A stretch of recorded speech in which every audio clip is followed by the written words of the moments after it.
Hindi nga raw makapaniwala ang US sa ambisyosong proyektong ito na ginagawa ng China sa outer space. Isang massive space solar power station na pwedeng pakinabangan ng buong mundo. It's time, Solidagers! Welcome to Watchlight, kung saan asintado ang bawat kaalaman. Inanunsyo ng mga siyentipikong Chino ang plano nilang magtayo ng isang napakalaking solar power station sa kalawakan na may lawak na 1 kilometro. Ang istasyong ito ay magpapadala ng tuloy-tuloy na enerhiya pabalik sa Earth gamit ang microwave transmission.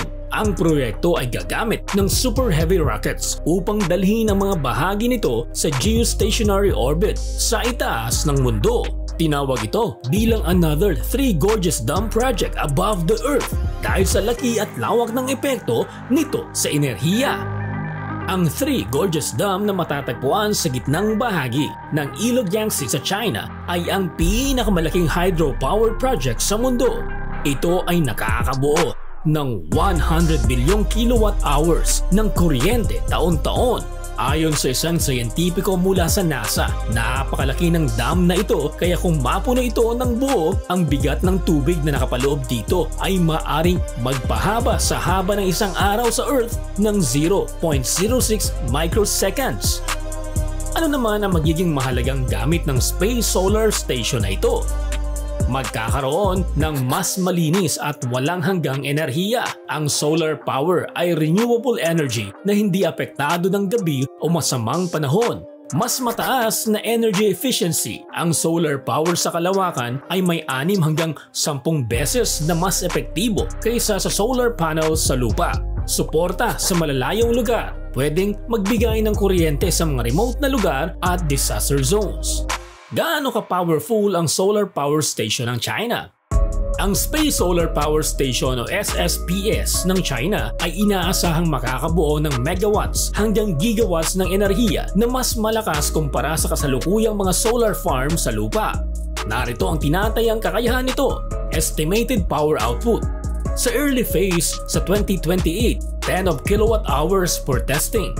Sa mid-phase sa 2035, hundreds of megawatts. Sa full scale nito sa 2050, 1 to 5 gigawatts, enough to power a small city. Bilang paghahambing, ang Three Gorges Dam ay may output na 22.5 gigawatts. Ang isang malaking nuclear power plant ay may 1 to 3 gigawatts. Ang pinakamalaking solar farm sa mundo, ang Badla Solar Park sa India ay may 2.25 gigawatts.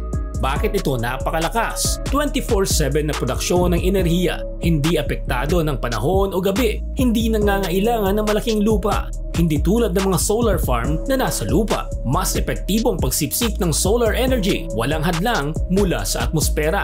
Sa pamamagitan ng proyektong ito, maaaring baguhin ng China ang pandaigdigang supply ng enerhiya, bawasan ang paggamit ng fossil fuels at palakasin ang energy security sa buong mundo. Bakit nagulat ang Amerika sa proyektong ito ng China? Unang-una, alam natin na pinakaayaw ng Amerika na ito ay nauungusan sa anumang larangan. Kung unang makabuo ng functional space solar power station, maaaring maungusan nito ang US sa larangan ng renewable energy at advanced space technology. Ang ganitong proyekto ay bahagi ng mas malawak na plano ng China sa pagdomina ng teknolohiya sa kalawakan kasabay ng kanilang lunar exploration at space station programs. Kung magiging matagumpay ang proyekto, bababa ang dependence sa fossil fuels na maaaring makaapekto sa industriya ng langis kung saan malaki ang interes ng Amerika.